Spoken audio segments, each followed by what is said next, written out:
Everyone, welcome to online classes. दोस्तों, आज की इस वीडियो में हम बात करने वाले हैं डीएलएड फर्स्ट सेमेस्टर के बाल विकास के पेपर के बारे में। सारे ही क्वेश्चन मोस्ट इंपॉर्टेंट हैं और आपके एग्जाम में बार बार पूछे गए हैं। तो चलिए स्टार्ट करते हैं। फर्स्ट क्वेश्चन फर्स्ट में पूछा गया है, बाल मनोविज्ञान का उद्देश्य है। तो बाल मनोविज्ञान का उद्देश्य है बालक का सर्वांगीण विकास करना। बाल मनोविज्ञान का प्रमुख उद्देश्य होता है बालक का सर्वांगीण विकास करना, और ये क्वेश्चन आपका 2014 में पूछा गया है। नेक्स्ट में पूछा है, निम्नलिखित में से कौन सा परीक्षण बुद्धि का मापन करता है। तो निम्नलिखित में से टीएटी परीक्षण बुद्धि का मापन करता है। ऑप्शन वाई इसका बिल्कुल सही आंसर होगा। नेक्स्ट क्वेश्चन में पूछा गया है, थॉर्नडाइक ने सीखने से संबंधित मुख्य कितने सिद्धांतों का प्रतिपादन किया है। तो थॉर्नडाइक ने सीखने से संबंधित मुख्यतः 3 सिद्धांतों का प्रतिपादन किया है। ऑप्शन 22 का बिल्कुल सही आंसर होगा। नेक्स्ट क्वेश्चन में पूछा है, पावलोव ने अपने सीखने से सिद्धांत का प्रतिपादन किसके ऊपर प्रयोग करके किया है। मैं आपको बताना चाहूँगी कि पावलोव के सिद्धांत काफ़ी ज़्यादा इम्पोर्टेंट हैं और आपके एग्ज़ाम में इससे एक नई क्वेश्चन जरूर आएगा। तो पावलोव ने सीखने के सिद्धांत का प्रतिपादन किया था कुत्ते के ऊपर। इस क्वेश्चन को आप अच्छे से याद रखिएगा क्योंकि ये रिपीटेड क्वेश्चन है और बार बार पूछा गया है। नेक्स्ट में पूछा है, थॉर्नडाइक ने अपने सीखने के सिद्धांत का प्रतिपादन किसके ऊपर प्रयोग करके किया। मैं आपको बताना चाहूँगी कि थॉर्नडाइक के सिद्धांत भी काफ़ी ज़्यादा इम्पोर्टेंट है क्योंकि एक ना एक क्वेश्चन थॉर्नडाइक से रिलेटेड भी आपका पूछा जाता है। तो थॉर्नडाइक ने अपने सीखने के सिद्धांत का प्रतिपादन किया था बिल्ली के ऊपर। ऑप्शन 22 का सही आंसर है और देखिए 2016 में क्वेश्चन पूछा गया है। नेक्स्ट पूछा है, कोहलर के सीखने के सिद्धांत को किस नाम से जाना जाता है। तो कोहलर के सीखने के सिद्धांत को उद्दीपन का सिद्धांत के नाम से जाना जाता है। ऑप्शन 22 का करेक्ट आंसर होगा। नेक्स्ट में पूछा है, गेसेल के अनुसार विकास का प्रमुख रूप होता है। तो गेसेल के अनुसार विकास का प्रमुख रूप होता है शरीर का निर्माण, शरीर शास्त्र और व्यवहार के चिन्ह। ये तीनों ही गेसेल के अनुसार विकास के प्रमुख रूप हैं। तो अप्रोक्स सभी इसका सही आंसर होगा। नेक्स्ट है, वास्तविक परिस्थिति के अनुसार अपेक्षित प्रतिक्रिया की योग्यता ही बुद्धि है। बुद्धि की यह परिभाषा किसने दी है। तो बुद्धि की यह परिभाषा दी है थॉर्नडाइक ने। थॉर्नडाइक ने कहा था कि वास्तविक परिस्थिति के अनुसार अपेक्षित प्रतिक्रिया की योग्यता ही बुद्धि होती है। नेक्स्ट क्वेश्चन में पूछा है, बालक में बुद्धि की मात्रा का मापन कहलाता है। तो बालक में बुद्धि की मात्रा का मापन बुद्धिलब्धि कहलाता है। सिंपल क्वेश्चन है और आई होप कि आपको अच्छे से आता होगा। नेक्स्ट में पूछा गया है, सीएटी परीक्षण किस आयु के बच्चों के व्यक्तित्व का मूल्यांकन करने हेतु प्रयुक्त होता है। तो सीएटी परीक्षण 3 से 11 वर्ष की आयु के बच्चों का व्यक्तित्व का मूल्यांकन करने हेतु प्रयुक्त किया जाता है। 2016 में भी क्वेश्चन आ चुका है। नेक्स्ट में पूछा गया है, व्यक्तित्व स्थायी समायोजन है। तो व्यक्तित्व स्थायी समायोजन है वातावरण के साथ। व्यक्तित्व का स्थायी समायोजन वातावरण के साथ होता है। तो ऑप्शन आई इसका बिल्कुल सही आंसर होगा।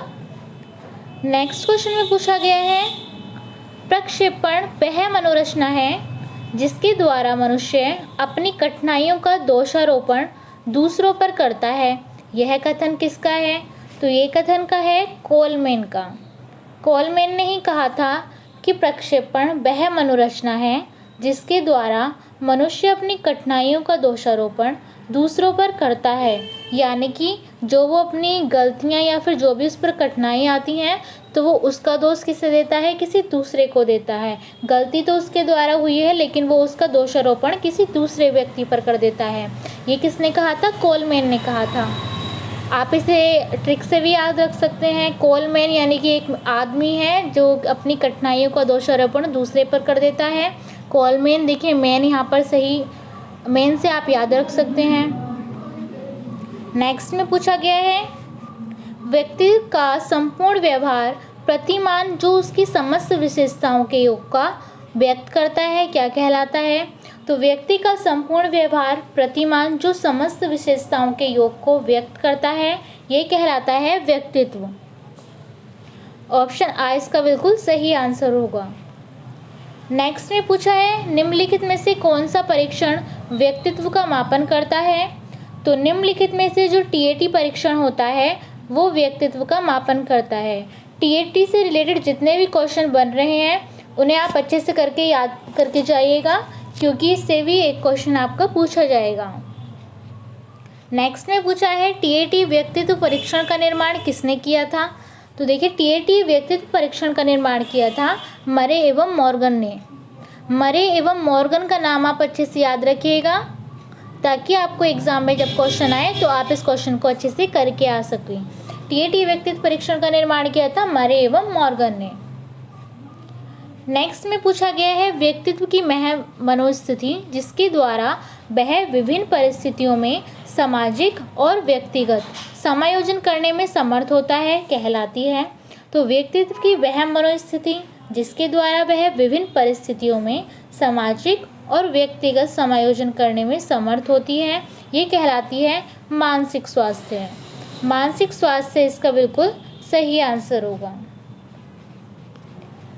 नेक्स्ट में पूछा है किस कल्पना को स्मृति का नाम दिया जाता है? तो ये दिया जाता है पुनरुत्पादक कल्पना को। पुनरुत्पादक कल्पना को स्मृति का नाम दिया जाता है। नेक्स्ट पूछा है किसका मत है कि चिंतन में ठोस वस्तुओं की बजाय प्रतीकों का प्रयोग किया जाता है? तो ये मत है ब्रूनर एवं गेरेट का। ब्रूनर एवं गेरेट का मत है कि चिंतन में ठोस वस्तुओं के बजाय प्रतीकों का प्रयोग किया जाता है। नेक्स्ट में पूछा है भाषा एवं नाम का प्रयोग किस चिंतन की विशेषता होती है? तो भाषा एवं नाम का प्रयोग प्रतीकात्मक चिंतन की विशेषता होती है। ऑप्शन आ इसका बिल्कुल सही आंसर होगा। नेक्स्ट है किस शिक्षा शास्त्री ने विचारात्मक चिंतन को ही चिंतन माना है? तो ये माना है ड्यूवी ने। ड्यूवी ने माना है कि विचारात्मक चिंतन ही चिंतन होती है।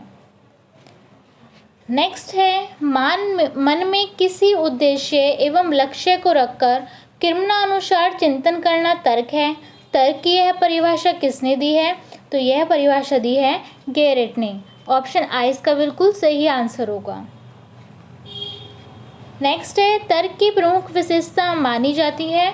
तो तर्क की प्रमुख विशेषता मानी जाती है निश्चित लक्ष्य, कारण की खोज और समस्या का समाधान। इन तीनों को तर्क की प्रमुख विशेषता माना गया है। तो ऑप्शन द इसका बिल्कुल सही आंसर होगा, यानी कि उपरोक्त सभी।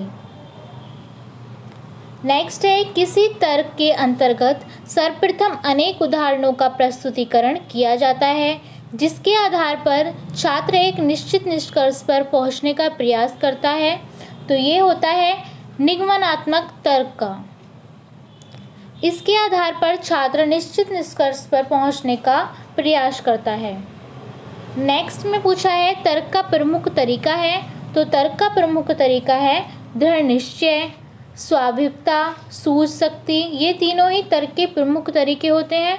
तो यहाँ पर भी उपरोक्त सभी सही आंसर होगा। नेक्स्ट क्वेश्चन में पूछा है किसने कहा है कि मापन किया जाने वाला व्यक्तित्व का प्रत्येक पहलू व्यक्तिगत विभिन्नता का अंश है? तो ये कहा है स्किनर का। स्किनर ने कहा है कि मापन किए जाने वाला व्यक्तित्व का प्रत्येक पहलू व्यक्तिगत विभिन्नता का एक अंश होता है। नेक्स्ट क्वेश्चन में पूछा है प्रतिभाशाली बालक की बुद्धि लब्धि होती है। तो देखिए बुद्धि लब्धि से रिलेटेड भी जितने क्वेश्चन बन रहे हैं आपके, वो सारे ही क्वेश्चन इंपॉर्टेंट हैं, आप उन्हें अच्छे से याद करके जाइएगा। प्रतिभाशाली बालक की जो बुद्धि लब्धि होती है वो 140 से अधिक होती है। इस क्वेश्चन को आप अच्छे से याद रखिएगा, और इसकी जो टेबल है वो भी आप अच्छे से याद रखिएगा कि कम बुद्धि वाले बच्चे की बुद्धि लब्धि कितनी होती है और अधिक बुद्धि लब्धि वाले बच्चे की बुद्धि लब्धि कितनी होती है। ये सभी डिटेल आपको अच्छे से याद करके जानी है। नेक्स्ट में पूछा गया है कोशिका के किस भाग में जीन्स पाए जाते हैं? तो कोशिका के गुणसूत्रों में जीन्स पाए जाते हैं। इस क्वेश्चन को अच्छे से याद रखिएगा। नेक्स्ट ने पूछा है वंशानुक्रम का प्रमुख नियम है। तो वंशानुक्रम का प्रमुख नियम है मूल जीवाणुओं की निरंतरता और अर्जित गुणों का हस्तांतरण। ऑप्शन आ और ऑप्शन 22 के बिल्कुल सही आंसर होंगे। नेक्स्ट क्वेश्चन में पूछा है वंशानुक्रम का प्रभाव पड़ता है बालक के। तो वंशानुक्रम का प्रभाव पड़ता है बालक के तंत्रिका तंत्र पर, बुद्धि पर और मूल प्रवृत्तियों पर। इन तीनों पर बालक पर प्रभाव पड़ता है। तो उपरोक्त सभी इसका बिल्कुल सही आंसर होगा। नेक्स्ट क्वेश्चन में पूछा है मूल प्रवृत्ति पलायन का संवेग होता है। तो मूल प्रवृत्ति पलायन का संवेग होता है वह। ऑप्शन आ इसका बिल्कुल सही आंसर होगा।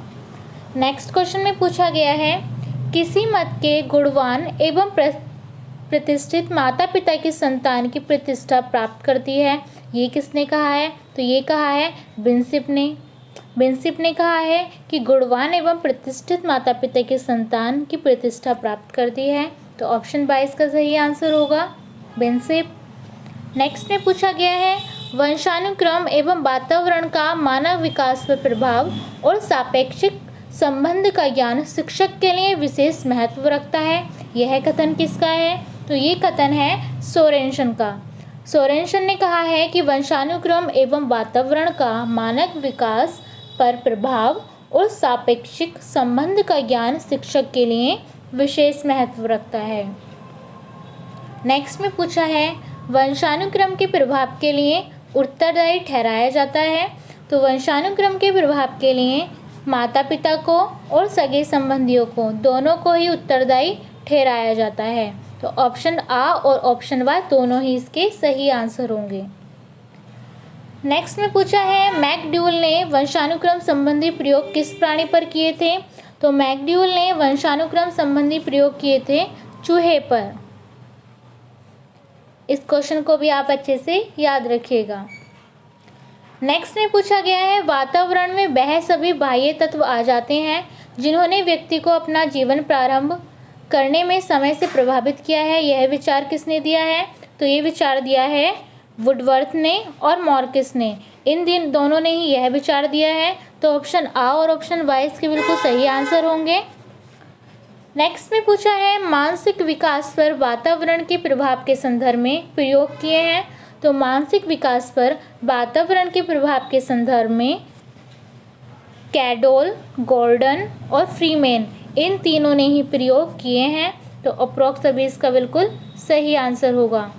तो जितने ही मोस्ट इम्पोर्टेंट आपके क्वेश्चन बन रहे थे और जो आपके एग्ज़ाम में बार बार पूछे गए हैं वो सारे ही क्वेश्चन मैंने आपको इस वीडियो में करा दिए हैं। आई होप कि वीडियो आपको पसंद आया है और यदि वीडियो पसंद आया है तो प्लीज़ वीडियो को लाइक, शेयर और चैनल को सब्सक्राइब करना बिल्कुल मत भूलिए ताकि ऐसे ही इम्पोर्टेंट अपडेट और ऐसे ही इम्पोर्टेंट क्वेश्चंस आपको सबसे पहले मिलते रहें। आज के लिए बस इतना ही। Thank you so much.